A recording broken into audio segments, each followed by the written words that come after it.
The Earthshaker is an absolute earth mover in World of Tanks console. I'm sorry for the pun, it's awful, I know.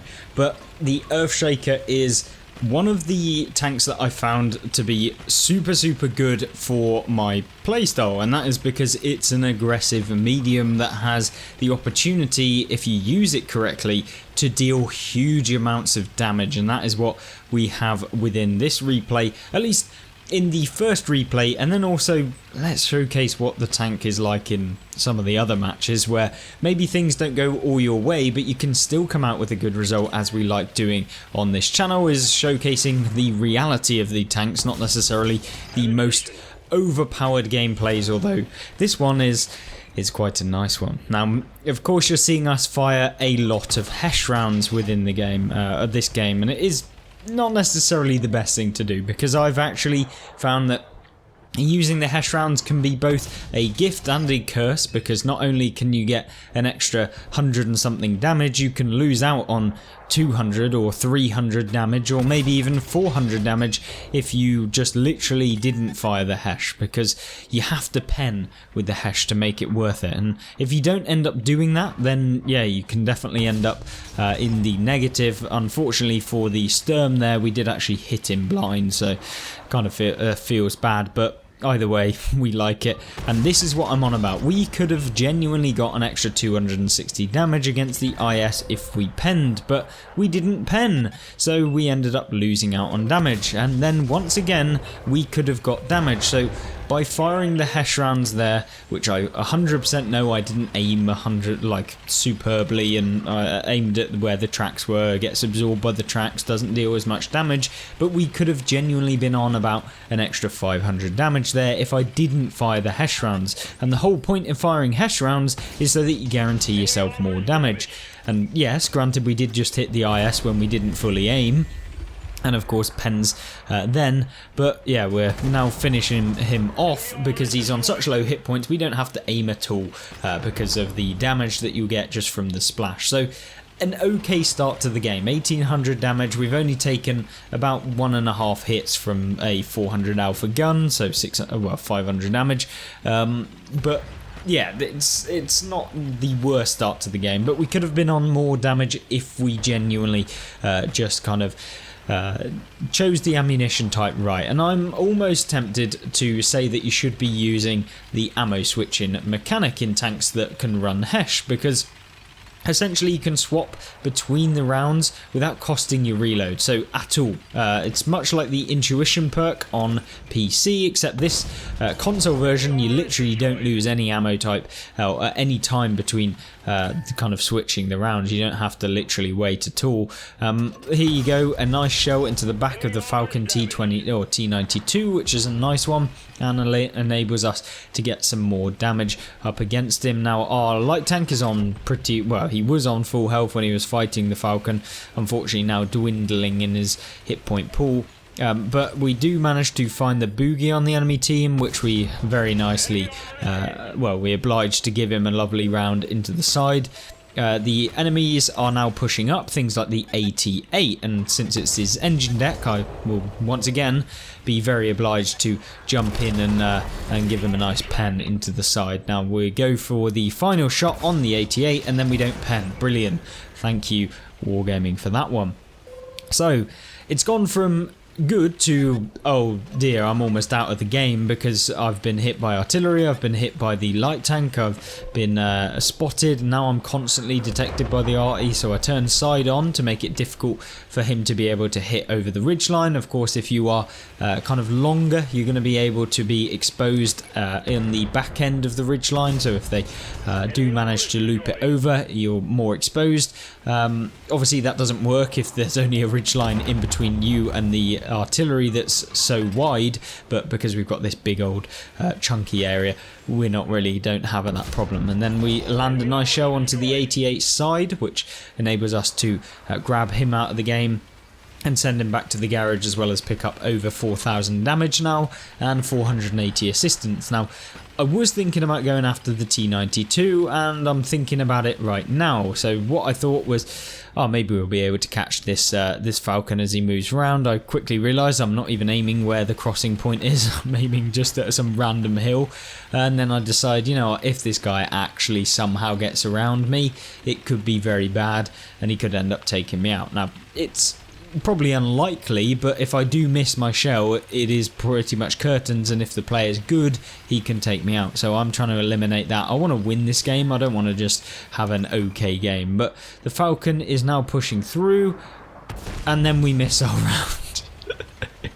Yeah, it's like it's perfect. And now the artillery piece is probably looking over in this direction, and I'm thinking, how have I screwed this up so bad? And having done 4,100 damage, and now in a scenario where I need to potentially carry, and with the Scorpion G that looked and appeared as if he was on full health, a Lanson C who's just been taken out, and the light tank, it could be one of those scenarios where you have to push forward. Now, the Scorpion G did end up actually taking out our friendly there, and so I'm deciding, you know what, it's time to be a little bit aggressive, push forward. I don't know where they are, and luckily we spot the Scorpion G. He's out in the open, finish him off with that round, and it's time to go and help out our artillery piece, as maybe some of you will be saying, no, don't help out the artillery, but I want to win the game.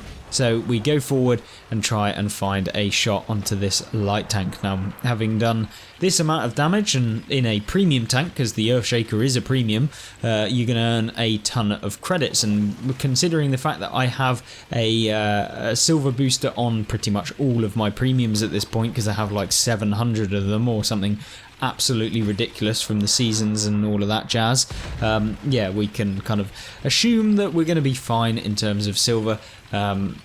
And so it's really nice that we can fire these Hesh rounds, but remember, the Hesh rounds are premium rounds and they do cost money, so yeah, they are probably even less of a reason to be firing them in scenarios where maybe you're not entirely sure if you can pen. Now, we do hide behind the rock because I'm not sure where this artillery is going to be aiming, and depending on what RE it is, it really could have taken us out with that final hit. But considering it's now time to push forward, and I know where the RE is pretty much, we might be able to get some extra damage in the game. Now, our friendly artillery is coming with me. I'm thinking, can you not just sit and literally pre-aim, because I don't want to lose this, but either way, he's coming up with me, and maybe we'll be able to spot this enemy artillery piece and remove him from the game before the game ends. And talking about it, the SU-14-1 is actually pushing up into an area which I genuinely didn't think he would, and so it's a bit of a stalemate. I'm thinking, no, I'm not actually losing this to an artillery. I'm gonna wait for my artillery piece to move forward to get into a position. Since we're both here now, there's no point in me throwing myself away, or potentially throwing myself away, and maybe meaning that the artillery isn't going to get the shell, but our artillery piece distracts him. As soon as he turns, we pull around the corner and deal with a shot of damage against our friend there, and also managed to pick up 5,200 damage, 2,130 assistance. So yeah, brilliant result in the Earthshaker, and showcasing that even if you don't min-max this tank, you can still have a really good result overall. 5,200, 7 enemies taken out, so we get the Devastator medal, Top Gun, High Caliber, Shell Proof, blah blah blah blah blah, insert a list of tons of medals. But yeah, really good result. Let's have a look at another one that, like we said, isn't necessarily as good. As we talked about, the next map is a map that is probably not the best for the Earthshaker. Now, I'm not saying that it's terrible. This medium-y heavy tank, it's a weird one. It's a medium, but it is not necessary. It's like a heavy medium, I would say. Like turret armor wise, you can actually pretend to be a heavy tank, and you can use it as like a proper medium, but the speed of the tank on Prokhorovka allows you to get up into this early game position, and I'm thinking, you know, I'm pretty confident on Prokhorovka. Our team should be able to deal with whatever's kind of pushing forward. I'm going to be able to spot. My team are going to hopefully be able to shoot the people that I'm spotting. We go for the IS, and brilliant, a fantastic start to the game. And then, talking about a brilliant, fantastic start to the game, we then get penned by the AMBT, who's just for some reason able to crest the ridgeline in the middle of the map, and then we're going after this guy, and then we get punished by the OI, who splashes us and actually takes out a loader.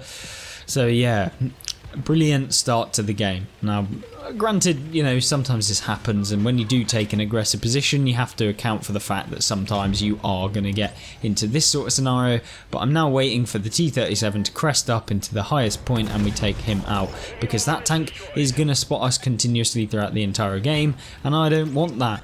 And in order to kind of talk about don't wanting, we don't pen with the Hesh rounds. So you're getting a bit of a feeling at this point about the Hesh rounds. Well, I certainly was, and I'm definitely one of those that is going to be taking, when using any of these Hesh round tanks, the option to swap between the ammunition as an equipment, because it is just so important. And in scenarios like that, where I come up against the side of a TL1 LPC, which, yes, I could have hit the side of the turret, which would have given me a pen, but sometimes you don't really have the time to be able to do that, and you need to just aim at the centre of mass to be able to get a guaranteed shell. Otherwise you may take a round, which you don't want either. And so you have to think about these things, and yeah, having that equipment just nullifies the need to think about what round you're using, other than, oh, I should probably switch rounds to a different one. But either way, 974 damage done within this replay, and we could have been on so much more if I just wasn't being I guess a bot, and I was actually using the ammunition that we should be using. And I'm the first to say I have not mastered this Hesh round tank. It's been a long time since I've used tanks with pure Hesh, like Hesh where it actually matters if you don't aim properly. I'm not talking about the FE 4005, which still has ridiculous penetration, and if you just literally hit the weak point, you're going to be fine.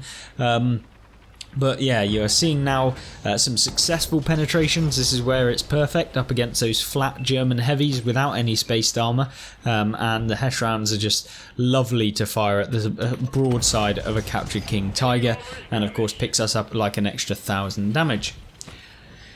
Now, I'm thinking, oh, it's 10-10.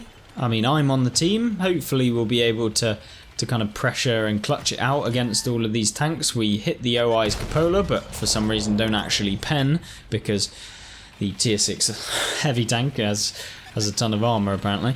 And so I'm fairly confident that if we stick over on this side and we spot for the team, we're going to be okay. We're going to be able to take out some opponents and come away with the victory. But of course, hence why this is the not such a good replay. You probably know what ends up happening, and I overestimate the ability of the team. The Astron Rex is being very aggressive, and definitely not the best idea in that tank in the general scenarios, because he's cresting ridge lines and yeah, opening himself up to taking shots. And then once again, an absolute shambles of using the Hesh round. I could have like genuinely been having so much more damage. I could have definitely been able to deal more damage in general, and then of course we do get hit from the side. I wasn't sure what it was. I don't know whether it was the MBT poking up in the centre and then hitting me or what, but he does it again, or the Astron Rex even. And so now we are definitely not in a good place. We're now a one shot for pretty much everything, and with the Astron Rex pushing up and just being a nuisance, we do manage to hit the cupola, but once again we don't actually manage to pen. It's definitely become a meme at this point, and I should just not be allowed around Hesh rounds. I do it on PC as well, where I play things like the SHPTK or the Shpatuk. I end up just firing Hesh all of the time and just not penning when I could have genuinely had so much more damage. But yeah, I guess it is what it is. And so my first thing is that, no, if you were a new player, this tank is probably not the best tank for you. And then when we don't fully aim at the OI, we manage to pen him on the move over a ridgeline, blah blah blah. But yeah, this tank is not a good one for a new player, and I would not recommend it for a new player at all. And then we managed to pen a Diamondback from the front. Yeah, it's an interesting one. And then the TL1 comes over the ridgeline. We don't pen him, but we were hoping that we'd be able to get a shot from our teammate and also pen and take him out, but it doesn't happen. We get taken out. So that is what can happen in the Earth Shaker, and it's not fun. It isn't fun whatsoever. And so I'd highly recommend, for those of you that are interested in picking up a higher skill cap vehicle, you know, where you actually have to think on World of Tanks, then the Earthshaker is probably for you. But if you're after a kind of medium that is just point and shoot, then maybe the actual Centurion 7/1 at tier 9 and the Centurion 1 at tier 8 is probably your better option, and you don't have to pay for it. But either way, we picked up 4k damage, which was still a good result, and that was even with all of the problems with the Hesh rounds being fired. But hopefully that's given you a good indication as to the Earthshaker. I really enjoyed playing it, and it made me want to play more, even when I didn't do the best in the game. So make of that what you will. Hopefully that gave you a good review of this weird tank that I've really thoroughly enjoyed, and let me know in the comment section down below what you think of this vehicle, if you've got it yourself or if you're thinking about picking it up. And of course, on the lead up to Christmas, I hope you have a fantastic Christmas holiday if you're off work or you're doing whatever you're doing at this period in time. And if you don't celebrate Christmas, I hope you have a fantastic rest of the week and a weekend and next week as well. So thank you, and I hope I'll join you in the next video coming soon. Goodbye.